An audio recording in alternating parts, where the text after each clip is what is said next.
Cleveland Clinic, Florida provides individualized treatment plans for excellent outcomes of health problems ranging from the most common to the most complex, even in cases considered untreatable by others. Cleveland Clinic, Florida. Every life deserves world-class care.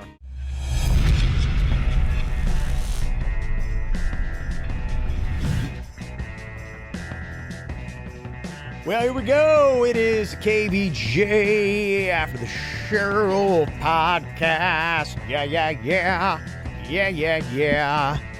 Weird fucking day. Yeah. I like your song. It just came to me. Yes. Weird fucking day. Weird fucking day. Weird fucking week. Weird fucking year. It really is. We're in weird times, my friends.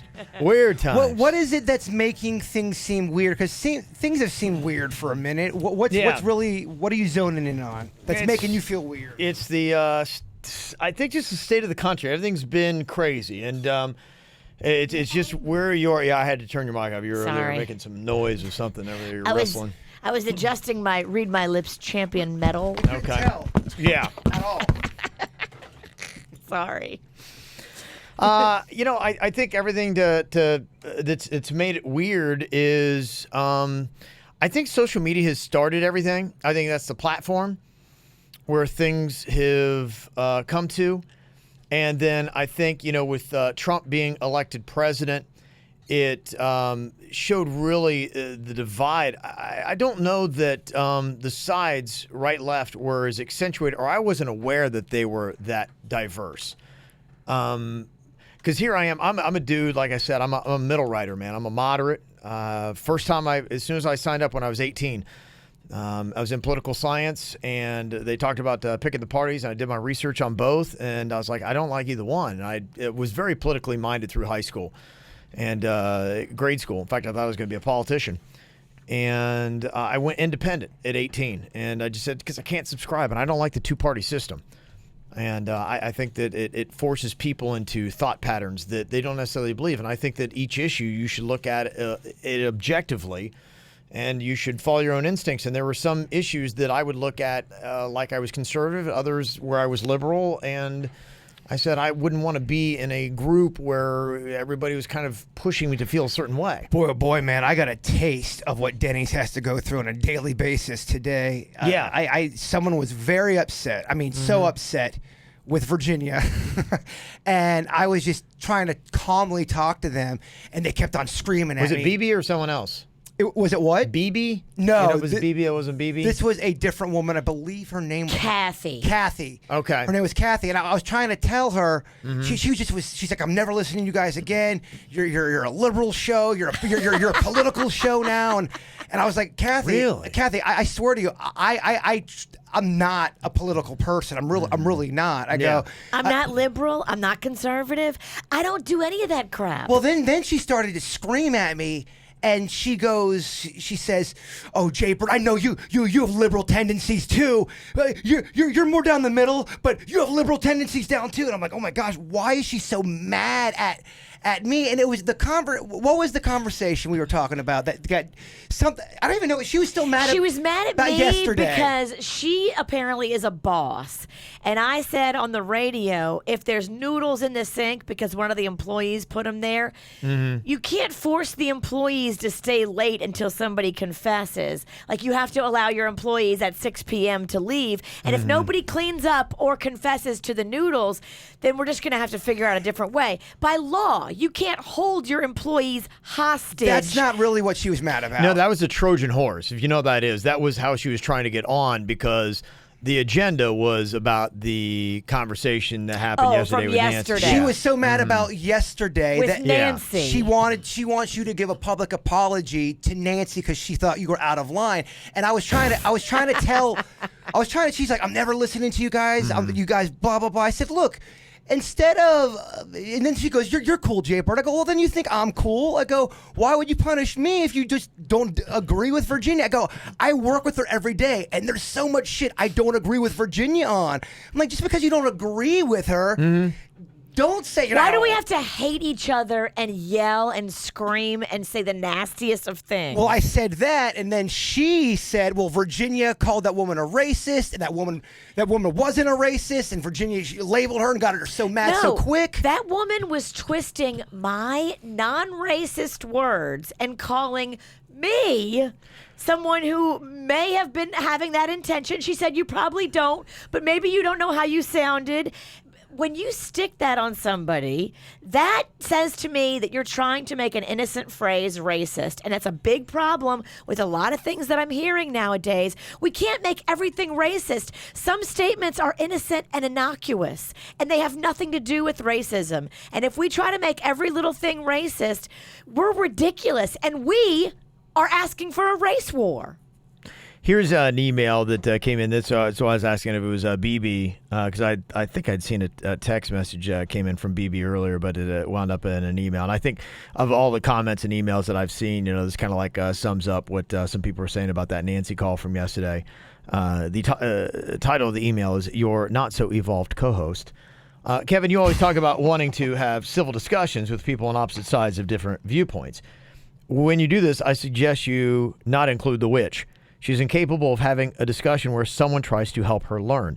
Nancy's point was that the polarization in today's world has made a lot of crazy people, and that there could be some that heard the word evolved and attributed that word to racism.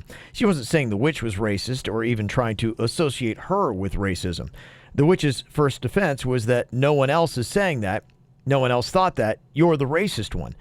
I'm sure many heard it, and it did cross their mind. Just because Nancy said someone could associate the word with being racist doesn't make her racist. The witch was literally talking about someone calling a black person an ape and then said the lady was evolved. Evolved, evolution, monkey to man. The terms are linked, at least to educated people, unlike the witch. On the ATS podcast, the witch said, "You need to look at someone's intent." Obviously, Nancy's intent wasn't to be racist or even to be mean to the witch. Way to alienate listeners, witch. The show was so uncomfortable after that, and I'm sure it put a bad taste in a lot of people's mouths. The witch is usually annoying, but today took the cake. I know this is a long email to read, but I've been listening since you came to town, and today made me consider unsubscribing. It's not a threat or anything like that, just more disappointment. Maybe the witch can reflect and see it from the viewpoint Nancy was coming from, or she'll continue to be the unevolved person she's always been. BB. All right, well, whatever. I'm unevolved. I do not change my opinion. See, As soon as you put that stank out there and you say those words and you try to attach it to me, she said something else that nobody else was saying on the radio, and she's trying to say polarizing, shocking things on the radio and attach my name to it, and I will not have that. Well, I think the other thing, because you're not backing out from your stance, and people aren't going to back down from their stance. We're not going to get anywhere. It's just the thing that sometimes we here on the KVJ show are going to say something possibly offensive, possibly in the moment, in the heat of the moment, something wrong, something you definitely don't agree with. And I hope, and I know I'm probably living in La La Land, I would hope that alone does not dissuade you from listening to the show. I get that you can get so mad at us, but you can get mad at your family too. Yeah. I don't know. Well, I think the word intent was used in that, and I think that intent meaning some statements are meant to hurt. They come from hate. They want to cause pain, and that is the intent of some of those comments. And I would hope that with comments, for the most part, that we use on this show are not meant to be daggers. They may be said with ignorance, or maybe we still need to, like, I can't get mankind out of my vocabulary. I've heard it my entire life, and I'm 44 years old. So that makes you an evil person, Kevin, and you're definitely sexist. Well, no, because you say mankind. So that's the kind of stuff we definitely don't want to happen in life. But that's what the woman Nancy was saying. But I guess twisting innocent words into racism or sexism is ridiculous. But as someone listening to the show, hearing Kevin talk about a civil discourse, because she did not raise her voice, she said something you didn't agree with. and then you screamed. And She said it very sassy and very, oh, well, let me correct you and tell you, under the disguise of, oh, I like you, I want to help you. No, she wanted to say something polarizing on the radio, and it worked. But a lot of people don't think she did that, though. That's all these emails are saying. She did, and I would challenge them to try to keep their cool when somebody attaches that to their name. It's a whole different thing when someone's attaching it to your name. No, I understand what you're saying. I want to get out I want to be peaceful. I don't ever want my name attached to a dirty statement like she said. And if you come at me with that, I will always be upset and defensive because I think what she said was repugnant. And I don't think it should be ever said on the radio. Even if someone's trying to warn, yeah, wink, wink, warn you so you don't make that mistake. No, you should never utter the words. Don't throw that in the atmosphere. A couple other comments kind of along the same line. Denise sent an email and said, Google what Roseanne Barr said about Susan Rice. Trust and believe. Roseanne, or she called her Roxanne here, knew exactly what she was doing when she made that comment. She has made other references about black women and apes, so yes, Nancy can shove it, she said. So. Yeah, I think we all agree Roseanne is just getting what she deserved. Oh, yeah. Well, I mean, You can't say that. It's weird because it's turned political. It's turned so political. Yeah, and it's the one comment that I saw that is kind of weird about it. I mean, it was a race thing, and now it's become conservative and liberal. And it's like, well, when did racism ever subscribe itself to being a liberal or a conservative? Yeah, that doesn't make any sense. No, so it does not make any sense whatsoever. Well, the woman that was really mad at the reason why I brought the thing up about the phone call was I just feel bad for Denny sometimes because he's got the right temperament for the trade because that's just a taste of what he goes through. But she was saying that you and we. But mainly you were trying to say Republicans were racist. And I'm like, what? Nobody has ever said that, and no one thinks that on this show. Nobody has ever said that. That's just an insane claim. I do not think that. No. See, this is the problem. People are just out of their mind. Well, it was clear. It was just the reason why it was just so. It was everything she was saying. It turned political. Political, divisive, ugly. Making something out of nothing. Mm-hmm. It's just exhausting. Somebody said that I was listening to the podcast with the woman offended by Jaybird's on the rag comment. And as a woman, the only thing I am offended by is that people are offended by everything.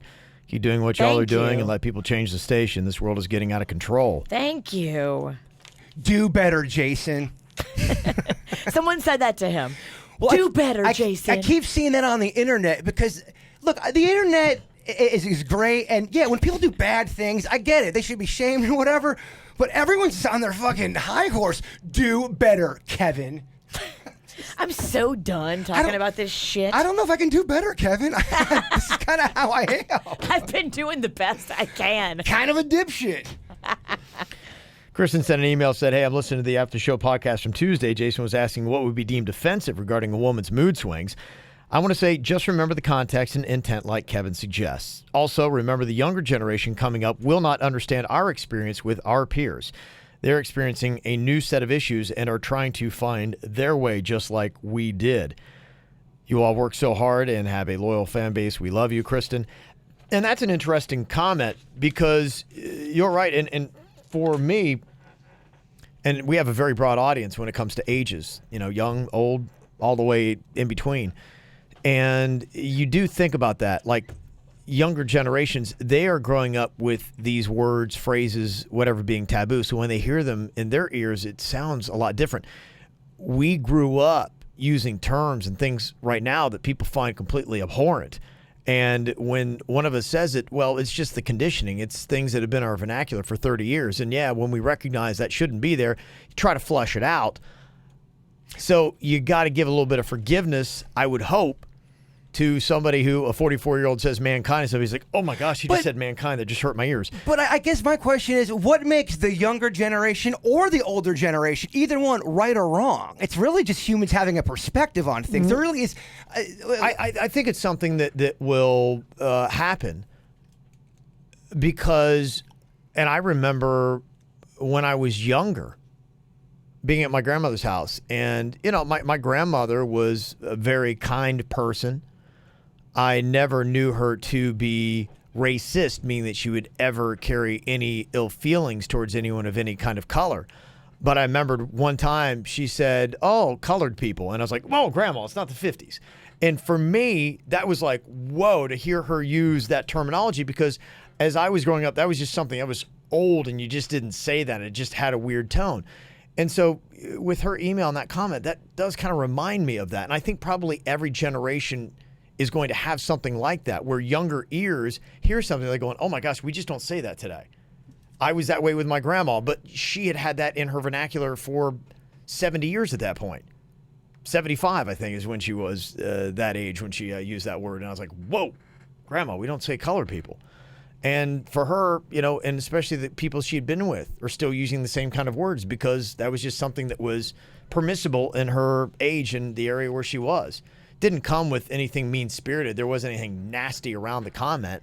It was just identifying somebody that was black. And to me, it rocked my ears. But that might be the context of what she's talking about. And that's an interesting thought. It's like, yeah, we have to keep in mind, somebody that is 15 years old, my daughter, my kids might hear a comment that we say that we don't think that we think's innocuous, and they'd be like, "Oh, we don't say that stuff anymore." Brittany sent an email. She said, I highly recommend listening to Dax Shepard's Armchair Expert podcast, specifically his interview with Katie Couric. Topics are all about cultural chaos that we're in, their thoughts and opinions. They're very much in line with the KVJ ideals. I think you'd like it, and it could speak to it possibly when people complain about whatever they're offended about that day. I'm offended that you have to address the offendedness all the time. Yeah, I mean, to me, I get that the vocabulary is going to change, but there's also just people that do look to be offended. And that is ageless. That is millennials. That is people who are in their 90s. Yeah, I agree. That's a personality trait, in my opinion. Because there's some people that are 21 years old that would, without a doubt, not be offended by the term "on the rag" and say that's fair game. I will never use the word evolve again. And that's kind of stupid, because I'm over here now scared of the word, but I will never use it again.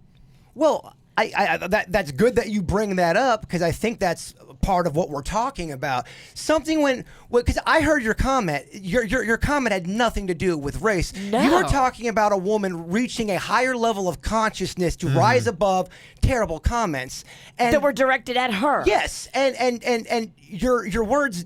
That's what you meant by that, and stand by your words. I mean, if you have no malice in your heart, don't back away from your words. I don't, but I don't want to be in another fight with another bitch named Kathy. Well, maybe don't scream. I can't. I'm sorry. If Kathy, if anybody comes at me like that, I go from 0 to 100, because I cannot believe that she heard racism from the word evolve. Maybe she was making a point that someone could, not that she was, Yes. but there might be people that could hear racism, and the kind of person who's trying to look to be offended would hear you use in context evolve there and think, oh, that's hidden undercover racism. I don't want to get you mad. I really don't, because we're getting along good, and I just do not want to fucking go into the weekend with a Virginia fight. Sometimes women are very passive aggressive, and they say little shit like that. Well, I'm trying to help you, but here's me helping you as I jab you a little bit. I can smell it in her voice and her tone. I normally like you guys, but, and then here comes the insult. That bitch knew exactly what she was doing. Okay. Helping me. Go help somebody else. All right, let's not bring it up anymore. Kelly got another show suggestion. She said, my husband and I just started Arrested Development over the weekend. Love Jason Bateman. I think it'd be hard-pressed to not like that guy. To me, he's so likable. I think he's very talented, entertaining, and he's a likable dude. Just in hot water. Yeah, it was silly. He's a doll. Yeah. How could you be mad at him? He's another one trying to make peace. I thought that was so silly. It's so silly to be mad at him, because he was trying to be a peacemaker and get everybody calm and realize, okay, people yell when they have passion about their job on a movie set or a TV show set. That happens. She said that Arrested Development, I think, is going to hold us over until the new season of Ozark. I'm right there with you. Looking forward to that. It is super funny, and this family is so dysfunctional. I've tried The Office, and I just couldn't get into it. She said, P.S. on yesterday's After the Show podcast, did anybody else notice how Jaybird kept saying male pattern blindness?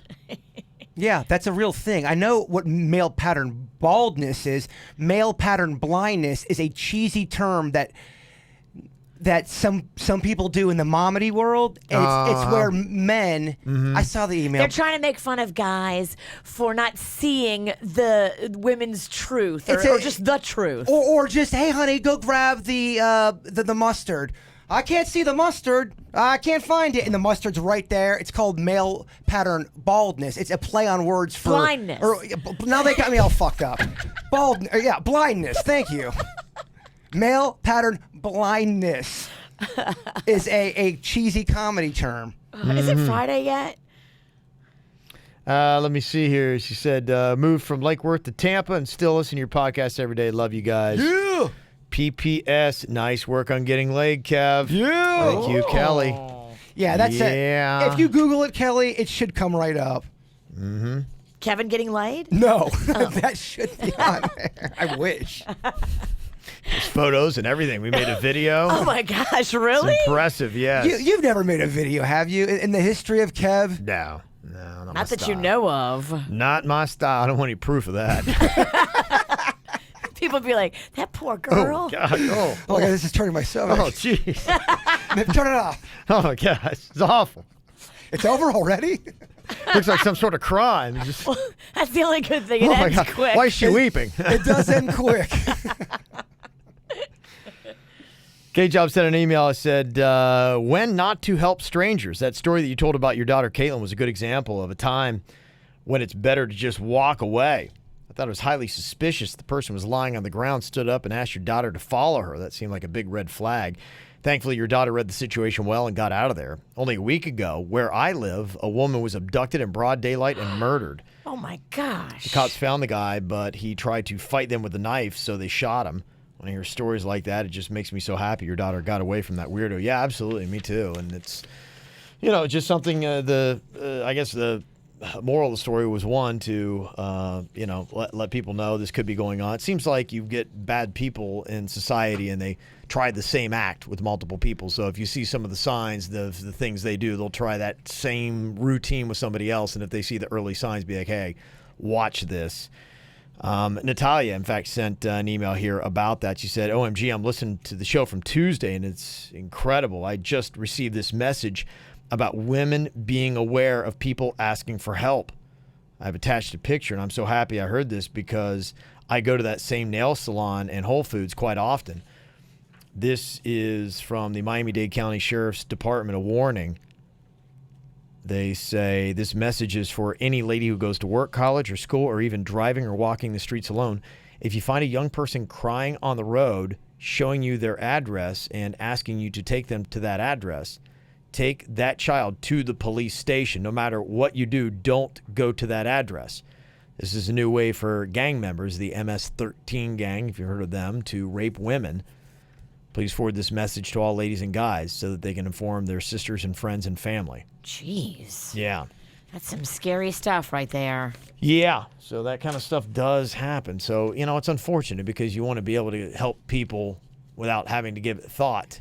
But unfortunately, you have to go into it with a good heart and intent to help. But at the same time, watch out the situation, the scenario, and your own safety. And if something feels weird or off, a lot of times they do.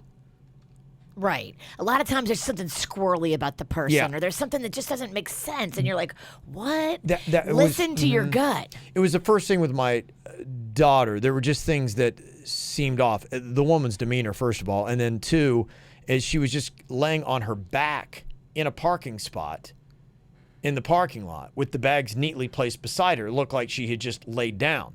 She told my daughter she had tripped. She started using a limp when she got up, and she asked my daughter to pick up her bags, but she looked able-bodied as far as that. She just tripped, and she was a woman who was in her probably 5 years older than me. That's what my daughter said. So, okay, you trip. Her leg was hurt, she said. That's why she was limping. She has my daughter pick up her bags, which is odd, and my daughter just said she just came off squirrely. And then as she walked to the car, and the woman's like trying to get in the car, and she's like, "Oh, this isn't my car after all. Come here, it's over here." And then that's when Caitlin saw that there was a guy over by the car she was trying to take her to. And my daughter's like, "I'm sorry, like I gotta go. I'm not going to be any part of this." Yeah. You know, nobody should and be. then she took off walking. She lost her limp. The limp went away. Completely. Yeah, that was all the signs of it. That yeah, my daughter's just like, that was the weirdest exchange. And I'm like, yeah, that just did. It's a miracle she can walk. You can't trust anybody in a parking lot. Well, how often do you trip and wind up on your back? Never. Unless there's ice and you slip like that. This wasn't legit, man. When you trip, you go down forward. Of course. And so that right there makes you feel like, okay, this is weird. Everything on the Murder Network, I swear to you, like every other episode is about someone in a parking lot. It's easy prey in a parking lot because there's so much activity going on. You can roll up in a car to somebody and it doesn't look that strange because people are driving in a parking lot. It's crazy. Yeah. So much weird shit's happened to me in parking lots. Parking lot, it just brings out some weird shit. There's also a Netflix scam alert Cody sent us just to let you know. It's an email. It'll be sent by Netflix. They're just trying to fish you. When you click on the link of the email, it takes you to another website that looks like it's Netflix, and they want you to update your banking details. Don't do it. Yeah. So you won't lose any service on that Netflix. Heaven forbid you can't go in and binge watch tonight. Then that's what it is. Then they get your banking information. Meredith from Port St. Lucie said, "What do y'all know about the sex offender village in western Palm Beach County? I just heard about the other day." What? Not sure if it's a good thing or potentially dangerous idea. Listen, Daily, love you guys. Is that the name of it as you pull in? Sex Offender Village. It should be, actually. They should call it sex offender something. Yeah, she said that it is Miracle Village. Ugh. There's apparently like a link to it. The Marshall Project. Miracle Village is the nickname of a community on Muck City Road about 3 miles east of Pahokee that serves as a haven for registered sex offenders. In 2014, the name was officially changed to City of Refuge, but it is still generally referred to as Miracle Village. It is arguably the middle of nowhere, rural, surrounded by sugarcane fields, in the most isolated and poorest part of Palm Beach County, where no tourist ever goes. Is a 40-minute drive to get to a supermarket. The site was chosen because of its isolation, given that these sex offender residence restrictions do not apply. The complex is operated by Matthew 25 Ministries, an organization with the stated goal of providing prison aftercare. So there you go. Well, that sounds like a place I'd like to not go to. Yeah. That's crazy. No, I'd never heard of that. Me What was it? Sex Offender Land? What was it called? Yes. She calls it It's a Sex theme Offender park. Village. Village. Miracle Village is the name of it. Yeah, but now it's called City of Refuge. According to the organization's website, they do not minister to pedophiles, which they define as someone who can only become sexually aroused by a child. They get 10 to 20 applications a week, but they only accept 1 in 20. Oh my gosh. Residents participate in the selection process. They had 66 registered sex offenders in October 2010. So are they making a sex offender all-star team? It sounds like they're drafting sex offenders. The total population, including family members, is 200. It's the largest community of registered sex offenders in the United States. There's an additional 300 who have resided there but moved on to try their luck elsewhere. Wow, I never knew that. That's so whack. That is weird. I never... is that newer? No, I mean, some of these days go back to 2010. Well, that's new to me. Yeah, you're right. If we go to the 80s, then that's I'm bumping songs from 2010. Like, this is my new cut. This is my new cut, baby. Yeah, never heard of that. Interesting, Meredith. Yeah, that's the amazing thing, honestly, to me about South Florida is been here almost 20 years, and I am daily like learning something new that I didn't know about this area. I've lived here my whole life, and I don't even know where Clematis is at. I mean, I know where it's at, but like you tell me, oh, we're gonna meet you at Did you say clematis or clitoris? Clematis. Had a little bit of a Because I'm doubtful that you know where the clitoris is. Oh, come on, man. Oh, I'm just I kidding. work hard. on it. I'm just kidding. If I have to find a clit, I try to find a clit. I got this email from Braden, said, "Hey guys, I'd like to hear everyone share 2 of the most awkward encounters you have been in, either on the air or in an event. excluding the Rob Shitter interview, signed Clint Eastwood's biggest fan. Clint Eastwood. And by the way, his brother Clint is having a birthday today. He is. Yes. He's 110. Yeah. No, he's almost 90. Yeah, he is almost 90. Yeah. That's insane. That's an old Clint. That's an old Clint. Yeah. Awkward moments. One that jumps out to me was when Virginia ran down the hall to get Gallagher in the studio, and I loved Gallagher. In my defense, I was blinded by my love Yeah. of him. I used to watch those videos of him and his whole thing smashing the fruit. Me and my sister, she was little, we would watch and we would cackle. So I don't know what happened. It just Virginia runs out, and just so you know, kind of like set like the tone of everything. You know, for me, I'm a very prepared guy. I love preparation. I like to know where I'm going with something, and I'll accept and I understand what we do. A lot of times it's adapting in the moment. But, you know, if I have preparation, then I've always got a safety cushion. This was something I knew nothing about Gallagher. I had no prep on him. I didn't know what was going on with Gallagher. She's like, I'm going to go get Gallagher. I'm like going, okay, so when she comes in, normally I've got stuff where I can save the day and pull things out, and I'm prepped and ready to go and got questions and angles. I had nothing. So here we are. I'm standing there speechless because I know nothing about this guy except the sledge-o-matic, and he smashed watermelons. And there's Virginia and Jaybird, and I'm like, okay, this is you.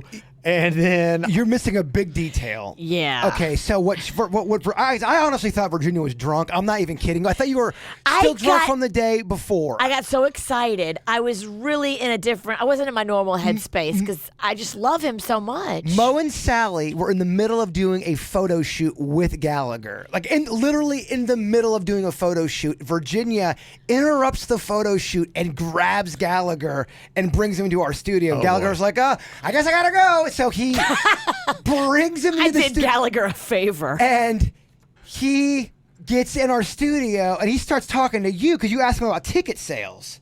yeah, because I didn't know where to go. I have no idea. But Gallagher didn't know we were live on the air. No idea. He thought we were in Yeah, commercial so he break. comes We in were and- live on And the he air. starts looking at me as the host to be like, take this thing. I'm like, I don't know who the fuck you are. Like, I've got nothing to say, but I know he's doing a show. So I'm like, well, welcome, Gallagher. So you're doing a show. What's going on with ticket sales? How do people get tickets? He's like going, They're terrible. They're terrible. terrible. Nobody's buying tickets to this thing. I can't get anybody to come out. Nobody's liked me since the 80s except this crazy woman. Yeah. This right. is all live on the air. And then he turns to me and says, so when are we going on? I'm like, we are on. He's like, this has been on the radio? He just talked about how terrible the ticket sales How no were one likes going. him anymore. How Nobody this- cares. And then I tried to break the awkwardness. I go, hey, Gallagher, can I pet your mustache? He goes, no. I go, why not? Because it's stupid. It's weird. And then I'm just like, all right, are we done here? that Like, was is there anywhere else to go? I'm like, no, I don't think so. And he's like, storms off, and they're like, that's our interview with Gallagher. That was the interview with Gallagher. Yeah. And unfortunately, that audio has been lost. I'd like to say I'll never do that again, but I can't make Can't that promise. Yeah. Can't imagine why other shows hate us. Yeah. God. So that was one of my tops, other than the Rob Schneider. Trying to think of anything else awkward. Anything for you guys? Anytime me and Virginia's got into a fight on the air, that can be pretty awful and awkward. Yeah. Back in the day, and no fight lately, but there was one we had on the air that was really awkward, and it actually started on the air and it got really real behind the scenes, but it was our first day of KVJ TV, and we didn't figure out and we didn't know that they were people who were listening online could hear everything in commercial break, and we were fuck this, you fuck you, fuck you, fuck No, her, fuck me. yeah, No, fuck fuck you. It was just over the top. It was so loud. And a portion of our audience heard that, and that was awkward. Took us a couple days to kind of get back in the rhythm of things. Anything else you got, Virginia, that you would say other than the Rob Schneider? I mean, awkward. Oh. How about when those people came in and they had to? They always make us, would do those interviews where people could not break character. The Disney people. And you have to interview them, and you hate that shit. You're like, all right, what we're gonna fucking do? You have to enter them They're out of character. interview them as the character. Yeah, we had to do that kind of stuff like earlier on. When, earlier on when it's like going, guys, this is just really bad radio, and they're like going, this is The client, big sales, and and you're like, all right, so we didn't have as much establishment. And there was this one woman who would not break character. She kept on really just zoning in on Kevin and asking Kevin questions, Yeah. and you just did not want to do it. And it was so awkward to be a part of. Yeah, I was just like, I'm not going to go there with you. You wouldn't play her game. I would not play her damn game. And Like, she wouldn't shut off her game. she kept coming at me. I'm like, well, I don't know what I got to do to tell you, but I'm like, I'm not playing this ridiculous game. I loved every minute of it. Yeah. That's the kind of awkward stuff I like. Okay. There's some of the highlights. So there you go. There will be many more to come. So that's why you got to listen every day. Check out the podcasts. Got it on YouTube as well. Go on there, subscribe. Got to make up for a few that unsubscribe. So Thanks, Virginia. go to YouTube, the KVJ Show. Follow along. Sorry, not sorry. Send us those emails, mail at kvjshow.com. Goodbye. Cleveland Clinic, Florida provides individualized treatment plans for excellent outcomes of health problems ranging from the most common to the most complex, even in cases considered untreatable by others. Cleveland Clinic, Florida. Every life deserves world-class care.